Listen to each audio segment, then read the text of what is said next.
Ready అనా ఈ నేను గురంగూడ నుంచి ఇంజాపూర్కి వెళ్తుంటే మధ్యలో ముగ్గురు ఆపి నా మీద దాడి చేసి కారు గుంజుకొని వెళ్ళారు.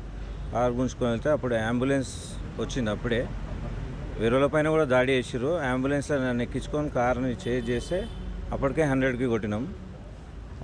పోలీసు వాళ్ళు కూడా పట్టుకున్నారు, పబ్లిక్ కూడా పట్టుకున్నారు. అక్కడ ఎంజాల్లో పూర్తిగా డ్యామేజ్ చేసారు కార్ని. ముగ్గురు నలుగురిని గుద్దుకుంటూ పోయినారు. ఎంతమంది వచ్చారు, ఎట్లా దాడి చేశారు? ముగ్గురు త్రిబల్ రైడింగ్ బైక్ మీద వచ్చారు. పెద్ద పెద్ద కట్టెలు పట్టుకొని వచ్చారు.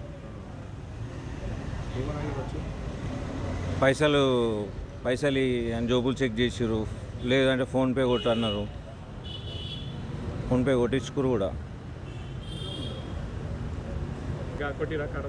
కాళ్ళ పైన ఒకటి. మేము ఒక్కనే, వాళ్ళు ముగ్గురు ఉన్నారు. పక్కకు ఎవరు లేరు. వేరే అతను ఉండే యాక్టివ్ వేసి అతన్ని కూడా కొట్టిరు నడుముల మీద. మళ్ళా ఇంకో ఫ్యామిలీని కూడా కొట్టిరు. నేను ఇచ్చిన సార్, వాళ్ళు ఇంకా రాలేదు. ఇంకొక అర్థం ఫోన్ కూడా గుంజుకురు ఒక ఆయనది.